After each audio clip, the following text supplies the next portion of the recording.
Good morning, and thank you for joining me on the Path to Liberty. It is Monday, October 7th, 2019. And today, actually, in the last few weeks, I've had a number of people reach out to me suggesting that I do an episode regarding a kind of a standoff between the feds and D.C. on the EPA. And while I think I want to cover that at some point, I definitely want to focus today on something where we got some news on Friday about the Trump administration saying that they're going to be opening up around 700,000 or so acres for oil drilling in California. So I want to give you an overview of what's going on, this kind of standoff between the state and the feds on this particular issue. Not only point out that they're all wrong on this, but also want to give you 6 main interesting points on federal land ownership under the Constitution. First of all, my name is Michael Bolden. We broadcast live every Monday, Wednesday, and Friday at 9:30 a.m. Pacific time from here in my home office and studio in downtown Los Angeles for the 10th Amendment Center. I do want to make a quick apology. If you guys are picking up any construction sounds in the background, for those of you who've been with me for a long time, you know I'll get this from time to time here in my building, but they're doing a little bit of work right next door and below. So I do want to apologize for that if it's a little bit disruptive, but hopefully not bad at all. So we broadcast live on our channels over at YouTube, Facebook, DLive, Twitch, Periscope. We have archived video versions at Brighteon.com, which is run by Mike Adams of Natural News, and also BitChute. We also have a podcast edition that we do at iTunes, Spotify, Google Play, Stitcher, and elsewhere. You can get all of the archives. You can find all the ways to follow us, to support, subscribe, pitch in financially over at 10thamendmentcenter.com/path to liberty, all spelled out. Again, 10thamendmentcenter.com/path to liberty. Hello to everyone out in the live chat, wherever you are. Justin, Marvin, Tyler, Scott, and others, whether you're on Facebook, YouTube, or wherever. And if you're watching later on in the archives, please continue to leave your comments or email me over at team@10thamendmentcenter.com. I do check out just about all of it. Don't get a chance to reply to everything, but all the feedback is very much appreciated, especially the ideas for shows in the future. So let's get on with this latest news that came out on Friday. Let me pull this up for you guys watching on the screen here from Reuters, and it was covered all over the place. This one I thought was the most or the least slanted, but the point is just still there. The Trump administration opens up drilling on federal land in California. This is from Reuters on Friday, the October 4th. The Trump administration on Friday announced it would open up over 720,000 acres of federal land in California for oil and gas development, ending a 5-year moratorium on leases in the state. Now, of course, a lot of the environmentalists want you to think that this is a nightmare from the Trump administration. It's the worst thing on earth, and of course, only the Trump administration could ever do such a thing. But mind you, there is a 5-year moratorium on this. And the reason that it's a moratorium, by definition, which means a temporary stoppage of it, is because back in 2013, the Bureau of Land Management, BLM, was trying to do this anyways under the Obama administration. So the same thing has kind of happened, basically, no matter who's in office. So to make it a partisan thing, I think is absurd. There were 14 previously litigated leases in Monterey and San Benito counties. Beautiful areas. They were suspended amid a legal challenge by 2 conservation groups 6 years ago and open up new acres for leasing. That means that the feds tried doing this 6 years ago. Conservation groups and locals actually opposed it and then got the federal courts to at least put a hold on it. And now that hold looks like it's going to be over. Going on in the report, the BLM has not held a lease sale in California since 2013, when a judge ruled that the agency illegally issued leases without analyzing the environmental impact of drilling called hydraulic fracturing or fracking. Now, just as a quick side note, I do want to point out that there have been measures passed in all of these counties. And now you can think one side or the other is the right approach on this. You can oppose or support fracking. You can think that there should be oil exploration or not. That's not really what I'm trying to cover here. I'm looking at it from a constitutional perspective and who has the authority under the Constitution, delegated versus reserve powers, to actually make this decision. And it looks like there are competing interests. Some people want the feds to make the decision to allow this type of activity on these lands. Some people want the feds to make the decision to prevent them. Some people want the locals to make the decision. As we see in Monterey County in 2016, voters passed Measure Z, which bans fracking, new oil and gas wells, and new waste injection wells. San Benito County, I've seen a number of mainstream reports that says they ban the same. It is not the case.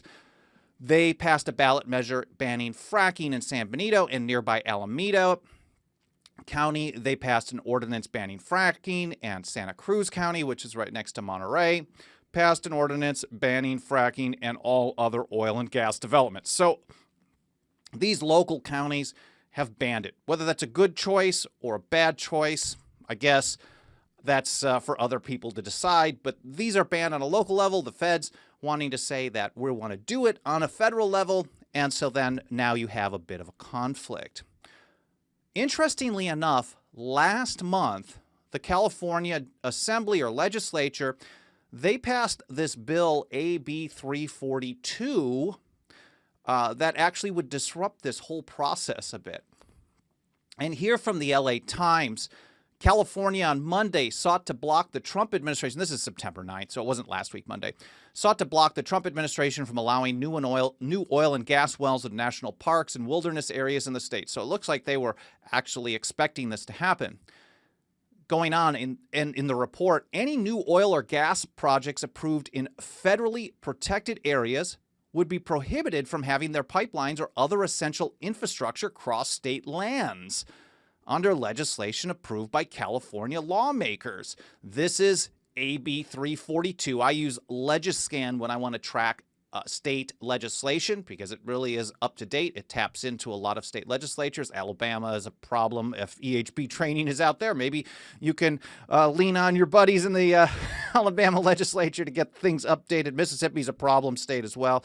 They don't even post committee hearings at all. So we get some good information depending on what state. So here, AB 342 was sent to the governor on September 12th. It passed by a pretty large margin. 59 to 19 in the Assembly, and in the Senate, 23 to 9. Just a little bit more from the LA Times report on this, just to get kind of a background on what's going on here. The bill bars any state agency from granting land leases or other conveyance for pipelines and infrastructure for any new oil or gas project on those federal sites.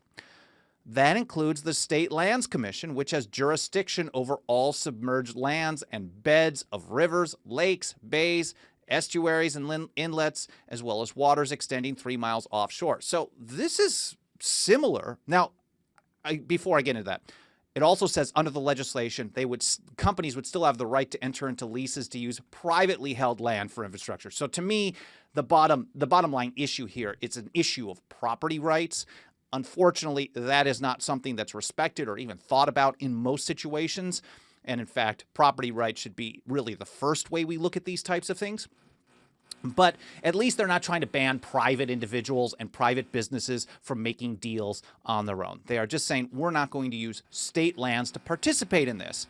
Now, if you're familiar with the work that we did or we are still doing in response to the NSA, this sounds very similar to the idea of banning the use of resources to provide support for, let's say, an NSA data center in Bluffdale, Utah. Turn off the water, or you stop providing contracts to provide water, and then the facility can't operate because the supercomputers need millions of gallons of water on a regular basis to stay operational. So this is a similar strategy. I could see the same type of thing playing out. Why not say we're not going to have contracts to support, for example, a Federal Reserve Bank in our city or in our state? These are very creative ways of dealing things. Now, again, whether you support or oppose the particular issue, I think is less interesting to me than the strategy that can be used on things that might be important to you or to me.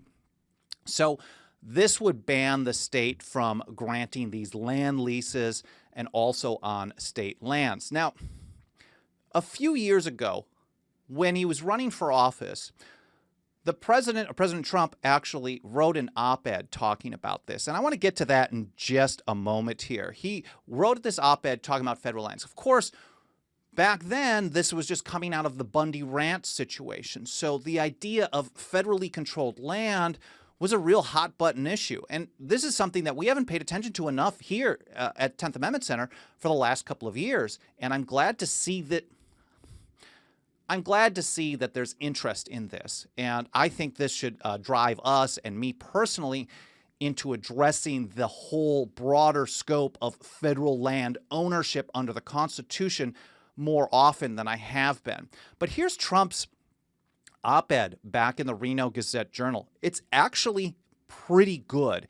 He published this on January 28, 2016, and I just have a couple of highlights that I want to share with you. It says the BLM controls over 85% of the land in Nevada.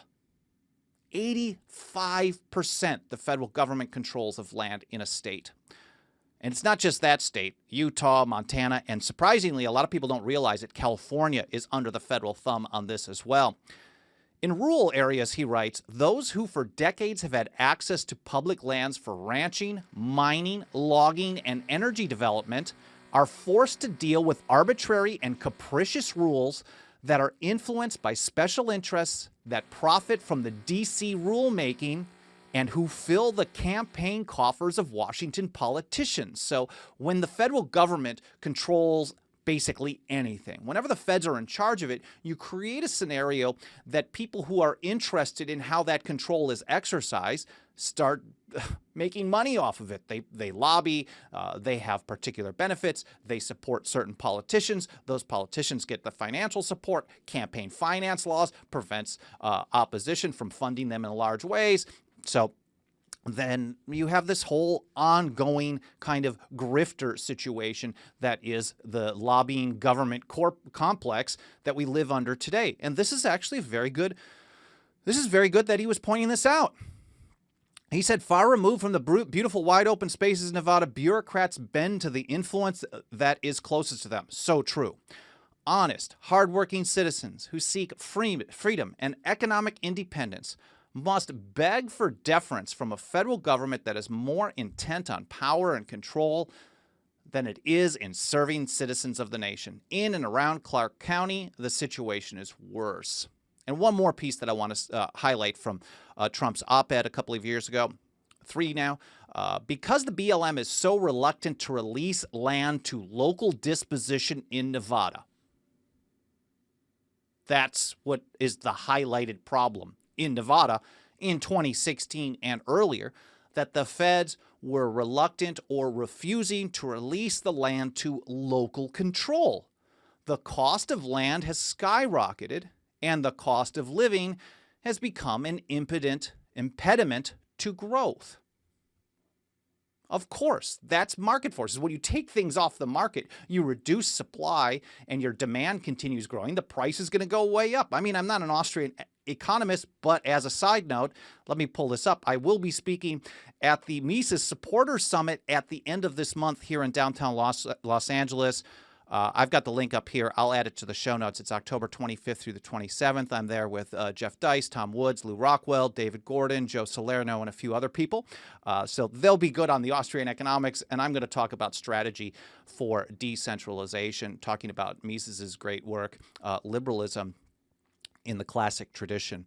But I just got a little sidetracked there. Anyway, so the idea that Trump was talking about was that the feds had too much control, that this should be a local decision over local lands.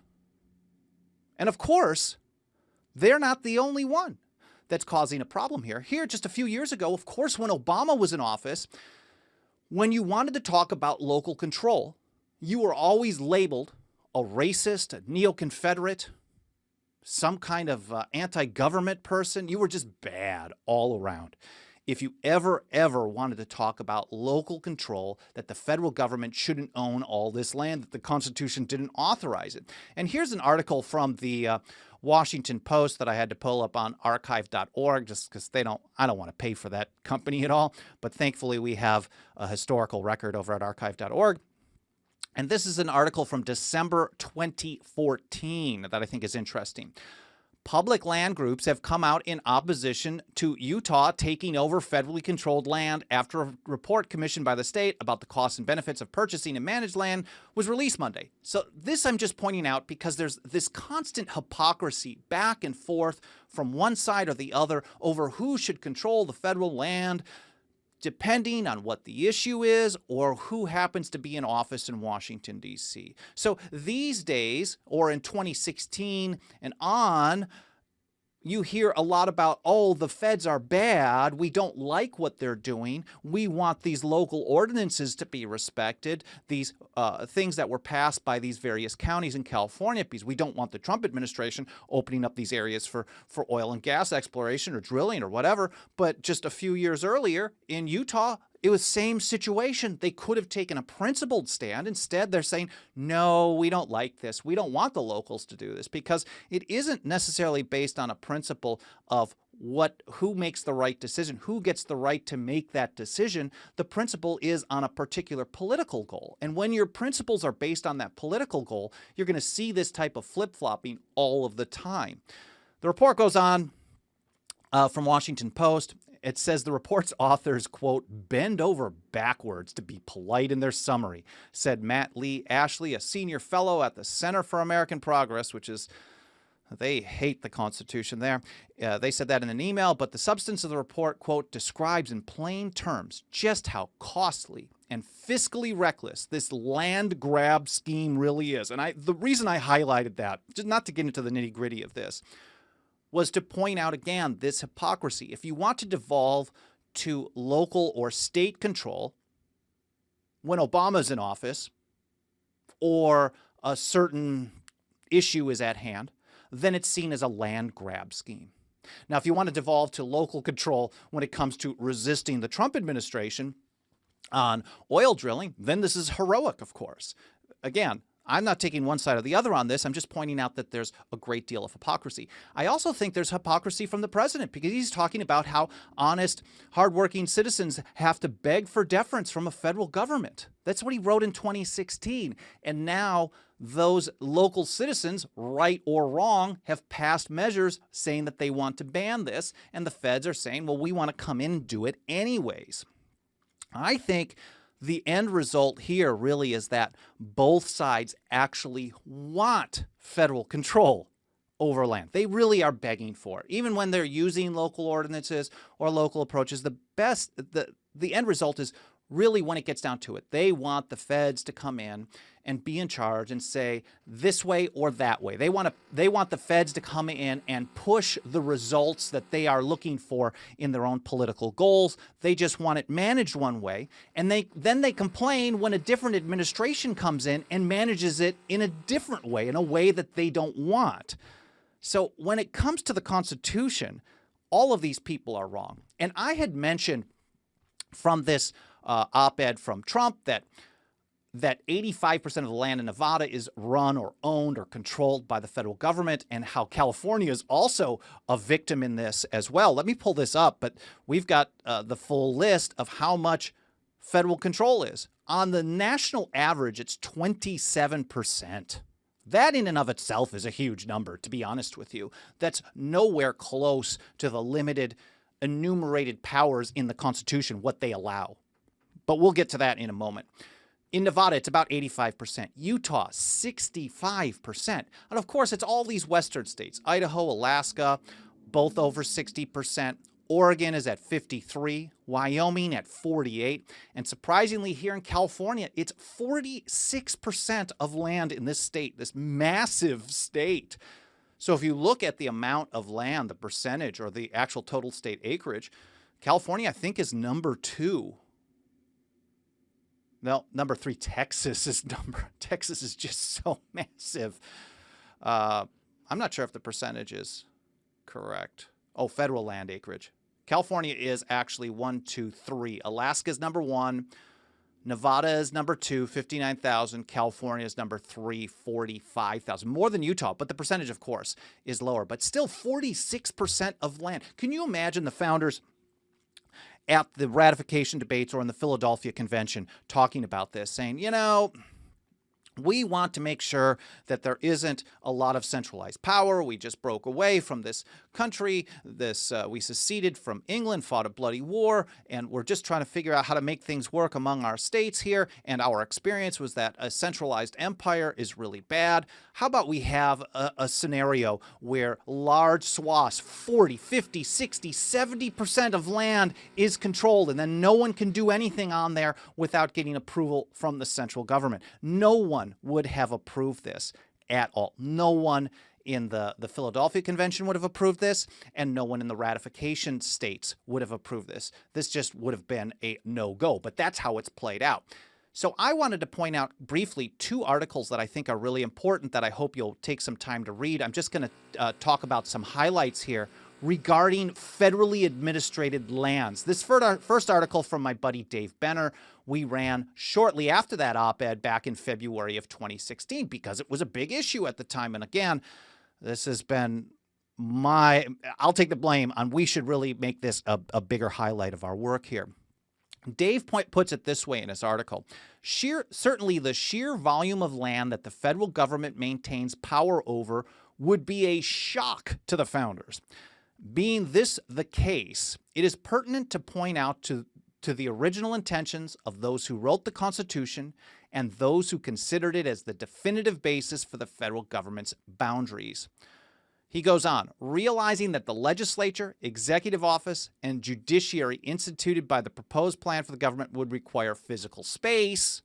This is the Enclave Clause, Article 1, Section 8, Clause 17. They created a special administrative district. Article 1, Section 8, Clause 17. This is what it reads. To exercise exclusive legislation in all cases whatsoever over such district not exceeding 10 miles square as may by cession of particular states and the acceptance of Congress become the seat of the government of the United States. So that's what's known as the Enclave Clause in the Constitution.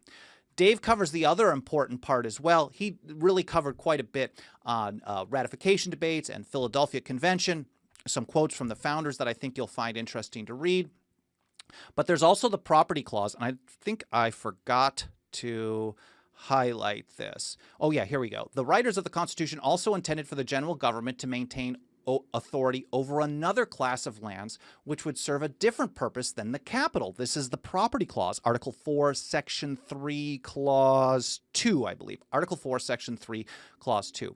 And it reads, quote, to exercise like authority over all places purchased by the consent of the legislature of the state in which the same shall be for the erection of forts, magazines, arsenals, dockyards, and other needful buildings.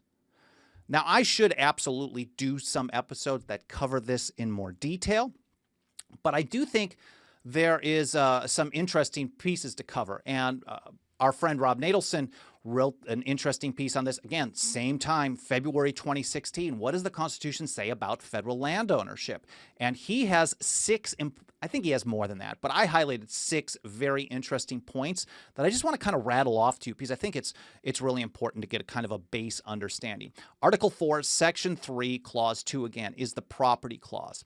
And Rob says under this clause, land titled to the federal government and held outside state boundaries is territory. Federal land held within state boundaries is, quote, other property. That is actually mentioned in the clause, other property. The second point, 2, if the host state agrees, the federal government can acquire an enclave within the state under the Enclave Clause. That's Article 1, Section 8, Clause 17. Again, if the host state agrees. Now, if the host state says no, then you can't do this. This grants governmental jurisdiction to the federal government, but the federal government still has to acquire title separately. Washington, D.C., the most important enclave, for example, is under federal jurisdiction, but much of the land is held by other parties, including individuals. That's the second point. The third, the Property Clause gives Congress unconditional power to dispose of property. So this is to reject the notion that Congress can't do anything about this. Congress could actually just sell off stuff or give back. could give it to the states if they wanted to. It also points out that it does not mention a power to acquire. The fourth point is the treaty clause. Article 2, Section 2, Clause 2. Also see Article 6. The federal government may acquire land outside state boundaries. As long as the area is governed as a territory, the federal government may retain any land it deems best. But if it's a state, it's a different story. And that's the next point here. As for acreage or other property within state boundaries, under the necessary and proper clause. Oh, and I don't have this up on the screen. I'm sorry. I'm scrolling through this. And for those of you watching, I'm not pulling it up. As for other property within state boundaries, under the necessary and proper clause, the federal government may acquire and retain land necessary for carrying out its enumerated powers. And again, this kind of ties in the supremacy clause and the general concept, the rule of construction under the 10th and the 9th Amendment, that the federal government is only authorized to exercise powers delegated to it. Everything else is reserved to the states. So if the federal government is buying and controlling land for something that isn't delegated to the federal government in the Constitution, Article 1, Section 8 primarily, and then some other places throughout the document, then they can't do it. It has to be pursuant to the delegated powers in the Constitution. Rob puts it this way. This includes parcels for military bases, post offices, buildings to house federal employees undertaking enumerated functions, not for all those agencies that are not authorized. So land owned for an ATF, for example, or for the DEA, for example, or the EPA. These shouldn't exist at all. They don't have the authority to have those employees under the Constitution. So those offices all over the place, I would argue the Federal Reserve as well, shouldn't exist. And so therefore, even owning land for those buildings need to be divested and sent back to either private ownership or to the states. And he says it is not necessary to form federal enclaves for enumerated purposes.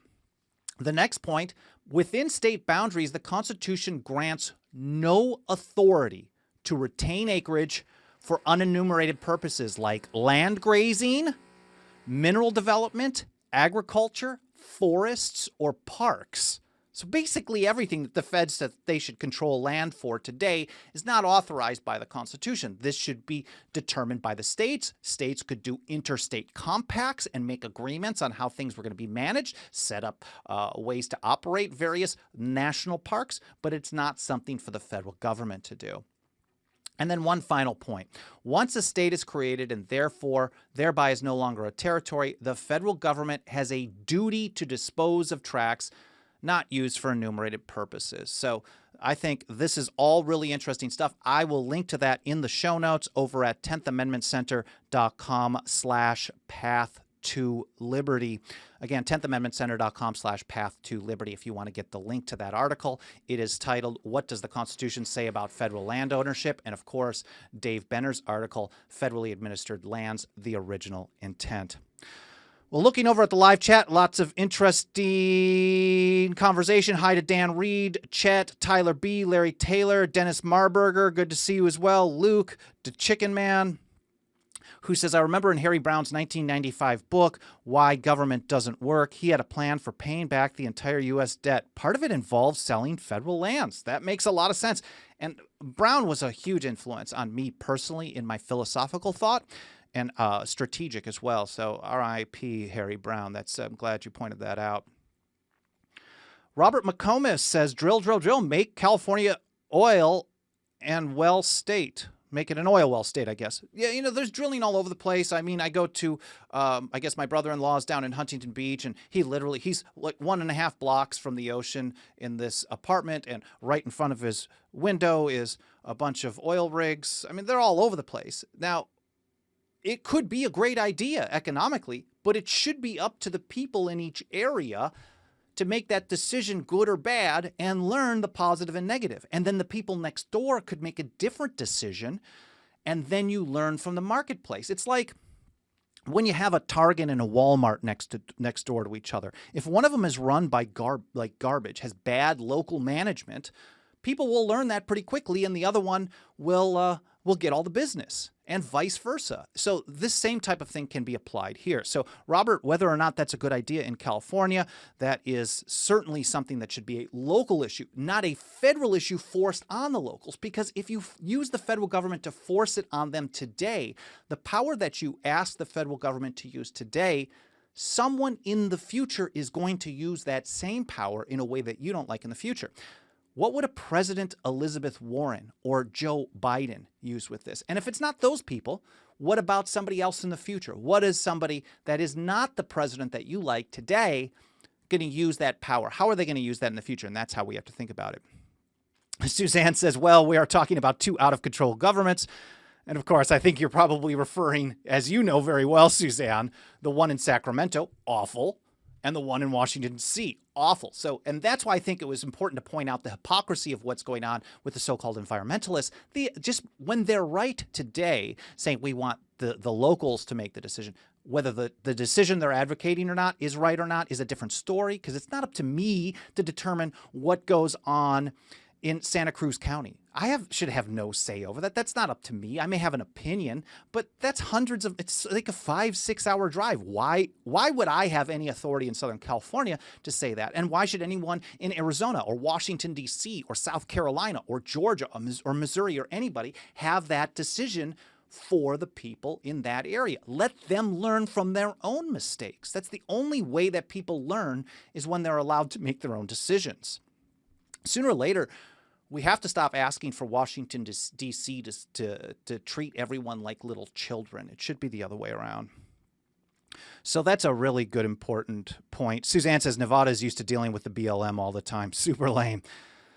Luke Porras is pretty sure over 50% of Cali is owned by the feds. The numbers that we have is about 46, but it's a huge number. And you talk about like property costs, and Dave mentioned that, and I know Rob has mentioned that in the past, and of course Ryan McMacken over at Mises Institute has talked about this quite a bit. When you remove so much land, especially that is in such high demand, from the market, it's going to drive everyone else's costs up. Everything from business to rentals to ownership and the like.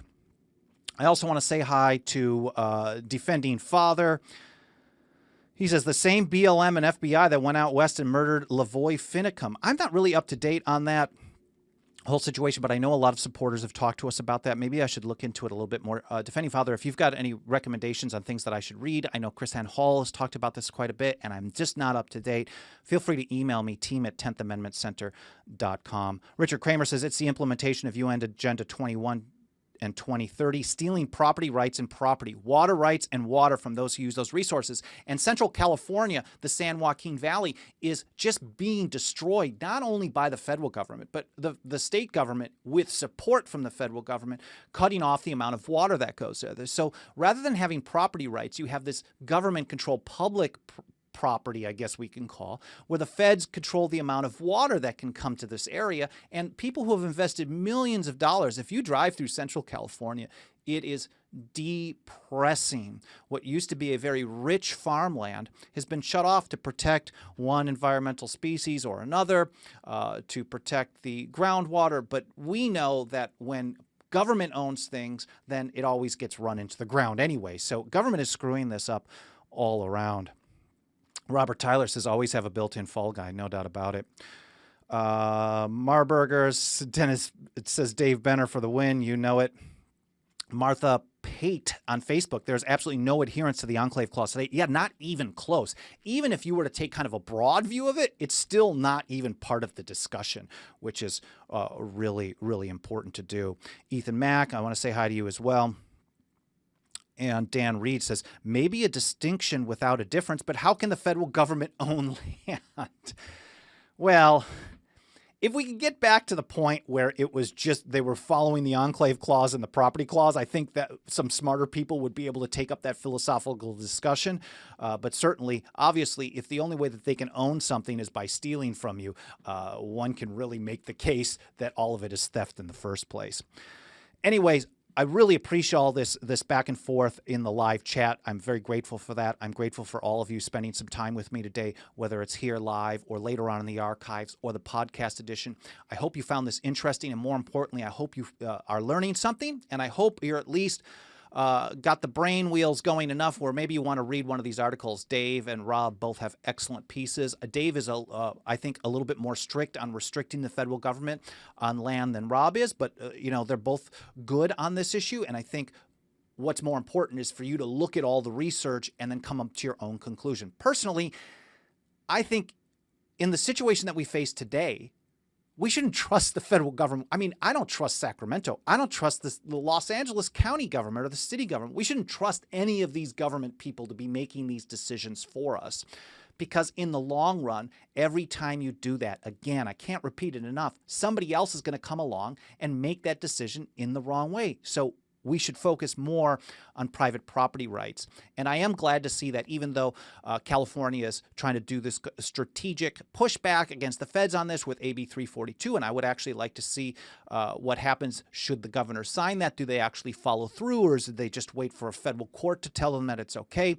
I am actually glad to see that they specifically said that this is not a restriction on private property interests, although I'm certain there are many people in the California legislature that want to restrict that as well. So again, I hope you found this interesting, educational, enjoyable to watch. If you support the show, make sure to smash that like button, hit subscribe. If you're on YouTube, get bell notifications because YouTube is weird with notifications sometimes. Continue leaving some comments, whether it's live or in the archive. I appreciate all the positive reviews that we've been getting on iTunes. That helps a ton. And if you want to support us financially, as little as $2 a month goes a long, long way. Again, that's 10thamendmentcenter.com/members. I hope you had an awesome weekend. Again, thank you so much for spending some time on Monday with me today, and I'll see you next time here on The Path to Liberty.